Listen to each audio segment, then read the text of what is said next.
People asked the name of the project, and I was like, well, for now, the working title is I'm with the singer. So it kind of stuck. It was a tongue-in-cheek thing. Everyone knows who the singers are in bands, and no one really knows who the other musicians are. Ah, yes. Can I have this? No. Oh, come on.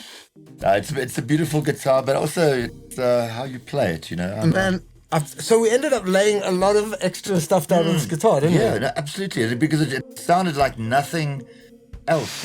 The pandemic hit, lockdown. Yes, all the musos going, oh, what now? You know, we can't play live shows.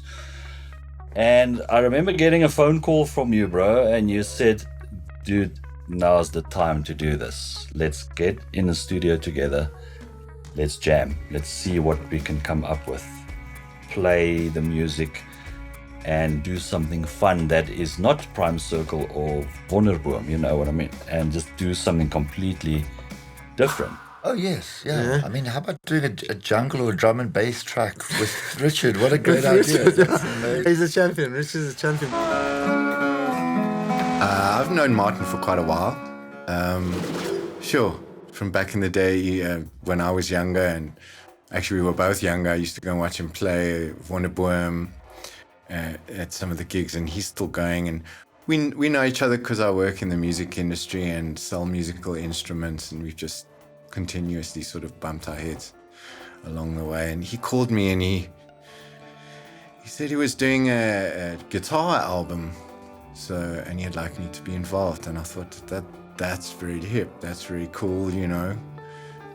He sort of understands what I do, and he's very aware of what the lap slide guitar is and the sounds and stuff. Martin's face lit up a bit about drum and bass and jungle and I think Martin and I are quite lucky because we sort of open-minded English dudes who live in South Africa and traveled a bit and whatnot. And we're into like different sorts of music. So I'd actually also, I had this like little beatbox, and I would be in Melville busking, and this little beatbox had an R&B groove. It said R&B on it. But if you turned it double time, it became drum and bass. So I had actually been noodling around actually faffing around with the groove and the kind of beat a little bit already. So it just seemed to, in the moment, it was actually kind of weird. We just sort of like programmed a beat, had a laugh, put a couple of chords together, and then this melody, just a simple melody actually. It was almost like an exercise actually. Musical exercise, but it just fitted in like the chords, and the beat was going, and we pressed record, and it was just there. It was like kind of weird. So the song Dragon's Theme was originally a composition I did for a documentary a while back. The composition was slightly different in its entirety. Beautiful ambient piece, and I love the voices in that track as well. Cito choir voices. They're amazing. This is me. This is how I like being filmed. I normally prefer a double bed, but Martin didn't have enough budget. This is me. I'm Theo Crous from the Springbok Nude Girls. I'm a record producer, and I'm from Bellville, Cape Town. I had this idea of playing with guitar reverb tails.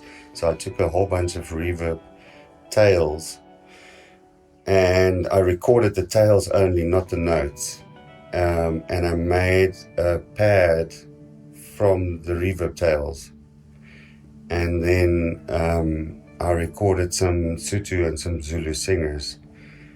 And there's also no click track or BPM to the song. It's purely just flowing naturally. And then after I had the rough of that together, I asked Martin if he doesn't want to collaborate on the song further, also in free time.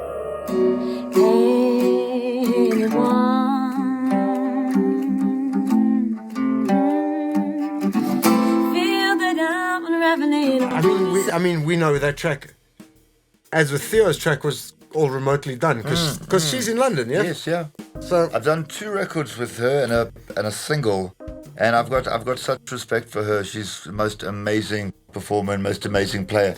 And her and I, I've actually learned so much from her, because we would be recording a single, and I'd say, yeah, we should put a solo in here. Here's a guitar. And she's like, no, I want to go home and write it. Write it properly. And then I'd like, no, man, can we not just play it? And then she would go home and come back with the most amazing thing.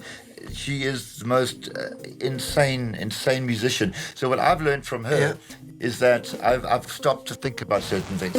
So the making of the song The Catch was quite international because it was made across London and Johannesburg.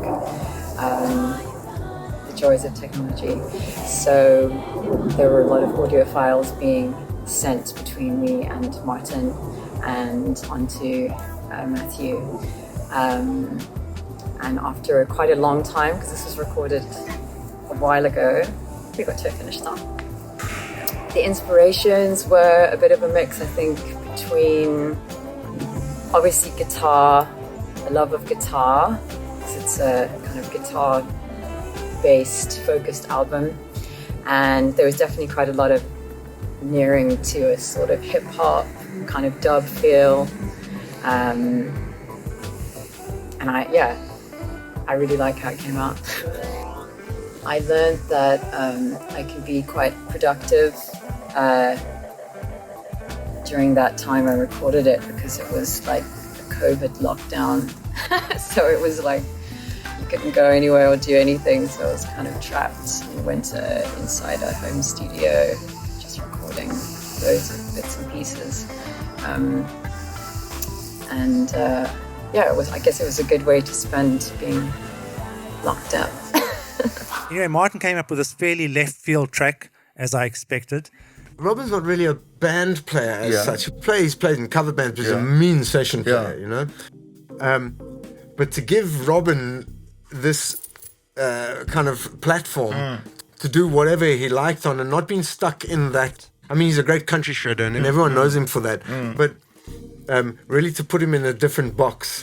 I felt Robin came to the party. What do you call that track? Like the style? Cinematic TV themey stuffy jungle garage drum and bass. Yeah.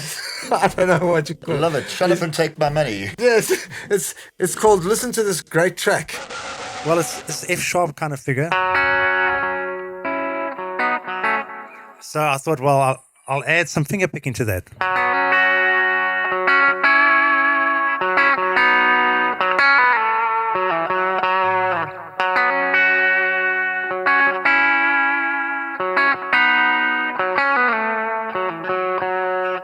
Because it goes round and round a bit, I thought I'd put some finger picking in like this. Bit of drive.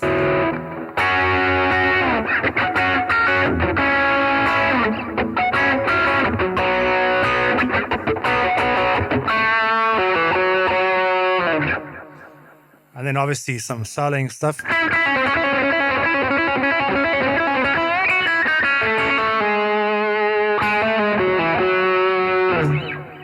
Yeah, so as a player, that fingerstyle, a thing which I've been working on for years, I thought it worked quite nicely on this track. The track has a sort of the sound of a TV theme or something you would hear in a movie. Hell is a Bonfire probably is, that to me is the banger. Martin and I, for many years, have had a mutual love for the heavier side of things. So I went around to his house. He played me a song idea that he had been working on. I was like, well, I've got this riff that I thought would go well with that. And we sent it back and forth, recorded the stuff, and it ended up being quite a banger. I think when people hear "Hell is a Bonfire" and the lyrical themes that are running through the song, they're gonna pick up a bit of an anti-establishment vibe. But Martin would be the guy to speak to about that, because I am so anti-establishment that I don't even care about lyrics in songs. That was all Martin. I just want to hear loud guitars and have fun playing my instrument. Like, I don't know the words to any of the songs I even sing for a living. Nic, he's a brilliant guitarist and someone that I look up to as a solo guitarist. He's just always been a really, really good musician. Martin was able to bring me into his way of thinking and seeing things, especially with his intentions for the album, which were pretty clear the more that we worked together. I realized he had a very clear idea of what he wanted to do, but it brought out very unexpected things in the music. So I think the process was more enticing and inviting, and then bringing you into a space and then forcing you to get out of your comfort zone, which was actually really, really cool. I didn't expect to be drawn so far out of my regular pattern of writing and the normal sort of stream that I follow. So that I found really exciting and new and different. Often I think when musicians collaborate, they come with their specific styles, and that's sort of what makes a collaboration. But in this case, Martin was able to bring me into his way of thinking and seeing things, especially with his intentions for the album. So yeah, it wasn't really hard to agree to it. I felt like it was an opportunity. The thing with Martin and I, we sit down and we talk for about 2 hours, and we're like, let's try to be productive. And then get carried away with that. We actually did 2 tracks for this album. You're the first person I did 2. I thought I was going to do 1 track with everyone. When you came round, you presented first Hypnotize, yeah? I can't actually remember. Possibly, you yeah. You did like play this thing for Hypnotize, which ended up being the intro. Yeah, that which sounds like an indie band. Yeah, totally. Yeah, it sounds like indie rock band. It's indie rock and roll for me. That initial riff, that initial weird bendy chord thing. Yeah. I knew that day in the studio. Play me the riff. What is it again? So this A. Yeah. And then you go back to whatever that is. Yeah. And then or C sharp 1. Oh, nice, like an F sharpy weird thing. Yeah, which is that thing I was saying earlier. Like somehow your personality comes through. Yeah. In what you're making. For sure. And it's and you're able to just reply to anyone in any language. Someone can play anything. You're like, oh, cool, I can do that. Yeah. It's the sounds that got me, like I was saying in the beginning, what we did with the verbs and the delays and that picking sequence that we had, and then just layering, all these cool little effects and sounds onto, which I think was the foundation of it, can we say, that specific picking chord, and sort of working around that kind of thing and saying, hey, check this idea, or you will say like, hey bro, like I've got something that'll work on top of that chord you're playing over there. For sure. For me, what happened with the second track, which is called The Fuzz. Here comes the fuzz. Here comes the fuzz. The fuzz one with Dirk. It's the groove, please. Here comes the fuzz. Yeah. We know what it was. It was a bunch of fuzz guitars. Yes. That was made to sound like brass. Yeah, exactly. So that was quite fun. I mean, we both got to play a lot of parts on it. Yeah. A lot. That was quite a lot of little intricate those lines that we added there was quite. A lot of little brass lines. Brass lines. Yeah. Brass. For those of you out there, it sounds like brass. It's not. It's not. It's guitars. I got invited over to the studio and we just sat and we had a brief discussion, and then we basically just started jamming. And Martin said to me, play the first thing you always play when you sound check. And I was like, right, that's not really what I expected. And I just played a little bit of a riff, and he said, yeah, let's use that. And we started building on that, and we ended up not using any of that. This is how it started, basically. The minimalistic approach. So contrary to popular belief, guitarists don't always want to pick up a guitar and start shredding straight off the bat. Most of us are very lazy bastards in that regard. So we started off with an A chord. And I'm like, really? Is this it? And I just carry on it.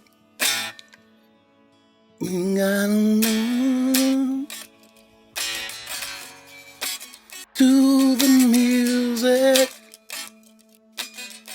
2 chords, right? Who would have thought? 2 chords. You get the number 1 hit of the album. 2 chords only. Take that, Nic Rush. I don't know if you were here for a WONDERboom session and you told me the concept of the record. And it's like I was in before I heard anything. Obviously, as obviously Charles, we had to convince Charles.